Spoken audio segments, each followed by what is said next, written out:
Études préliminaires, d'APS et d'APD de la liaison autoroutière reliant Kömis-Miljanatis-Emsilt-Tiret sur 160 km. Le projet de la liaison autoroutière Kömis-Miljanatis-Emsilt-Tiret s'inscrit dans les grandes orientations du schéma directeur du réseau routier et autoroutier national. L'objectif de ce schéma est de moderniser le réseau routier du pays, en réalisant des axes qui vont structurer le territoire en contribuant à son développement. Le schéma directeur s'appuie sur deux axes principaux transversaux, l'autoroute Est-Ouest, et celle des hauts plateaux. Cela est complété par la réalisation des pénétrantes Nord-Sud, qui relient le nord du pays avec les autoroutes transversales et le sud du pays. Parmi les pénétrantes Nord-Sud, la pénétrante de Kömis-Miljanatis-Emsilt-Tiret. Le linéaire total de la liaison autoroutière est de 178 km, répartis sur les trois wilayas, mesurant 49 km dans la wilaya d'Ain Defla, 72 km dans la wilaya de Tis-Emsilt et 57 km dans la wilaya de Tiret. La liaison autoroutière entièrement en tracé neuf a pour objectif principal d'assurer l'accès rapide à l'autoroute Est-Ouest via la 4e rocade, et la création d'un lien efficace entre les trois principales wilayas du projet. Le présent projet a également pour objectif de faciliter l'accessibilité des principales villes des wilayas des hauts plateaux, et d'inciter à emprunter la future rocade des hauts plateaux, pour les déplacements Est-Ouest de longue distance. La liaison autoroutière longe la RN 14 sur la majorité de son tracé. Elle comporte 16 échangeurs, 18 viaducs d'un linéaire total de 5,5 km, et 46 ouvrages d'art. Plus, 6 aires de repos et de service. La wilaya de Tis-Emsilt comporte 7 échangeurs, et 27 ouvrages d'art, dont 10 viaducs. Il est prévu aussi une aire de service au PK 60, et une aire de repos au PK 90.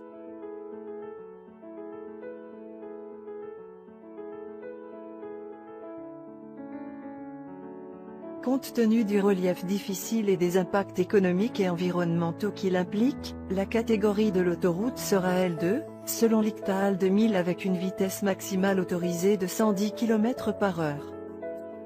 Dans les secteurs très montagneux, les règles particulières énoncées au chapitre 8 de l'ICTAAL 2000 sont mises en place.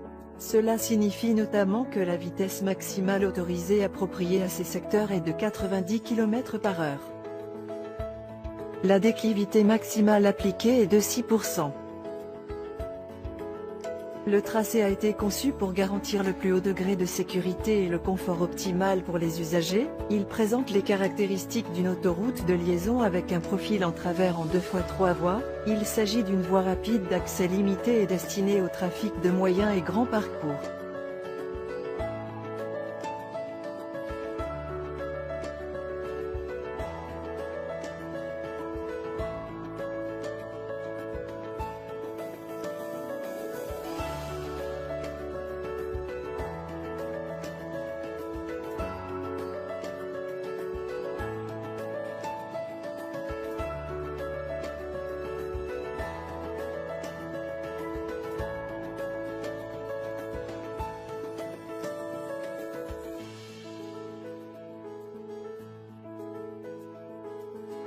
Le point de départ du projet s'effectue au niveau de la gare de péage, qui est en réalisation au sud de la ville de Jendel pour le raccordement à la 4e rocade, qui est aussi en phase de construction. Au PK 0+400, un échangeur demi-trèfle avec deux giratoires sur la RN 18 est projeté, pour permettre l'échange entre la liaison autoroutière, la 4e rocade et la RN 18.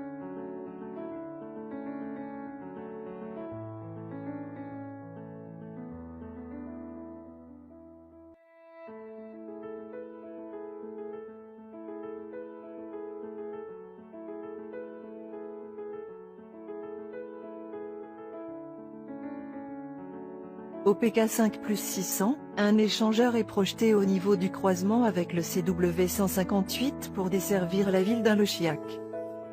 La section du PK 0 au PK 22 est située dans la plaine légèrement vallonnée, avec un potentiel agricole moyen.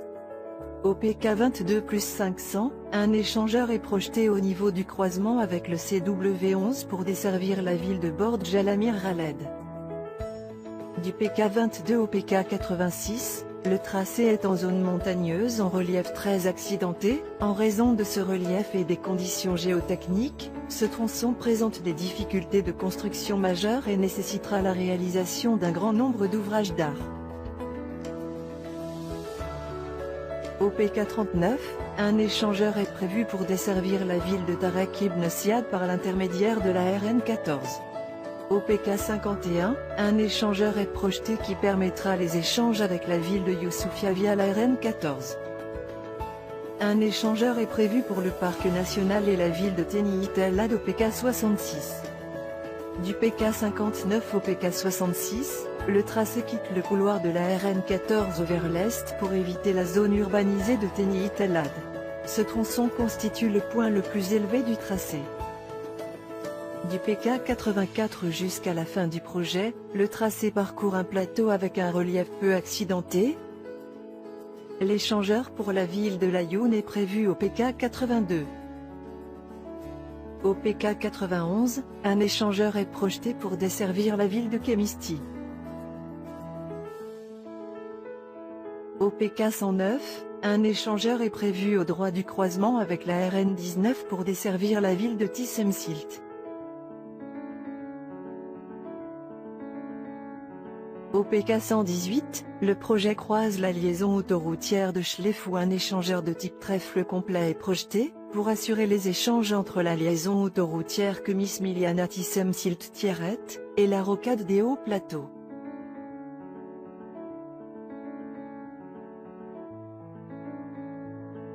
Au PK117, au niveau du croisement avec le CW1 dans la ville d'Amari, un échangeur est projeté assurant tous les sens de circulation. Le tracé croise la future voie ferrée d'Enoussara-Saïda, au PK136 par le biais d'un ouvrage d'art.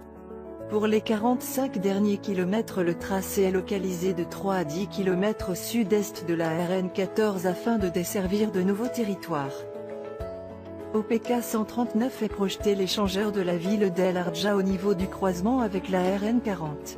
Cet échangeur desservira également Damouni par l'intermédiaire de la RN40. Le tracé passe au sud de la ville Bouchakif, qui sera desservi par un échangeur sur le CW6 au PK150. Cet échangeur constituera également un accès privilégié pour l'aéroport Abdelhafid Boussouf et la zone industrielle de Bouchakif. Au PK162, un échangeur est projeté au droit du croisement avec la RN23 qui permettra de desservir la ville de Tieret. Un second échangeur pour la ville de Tieret est prévu au niveau du croisement avec la RN90 au PK168. Le tracé prend fin au PK178 avec un raccordement à la future pénétrante Relisane-Tieret, où un échangeur de type trèfle complet est projeté.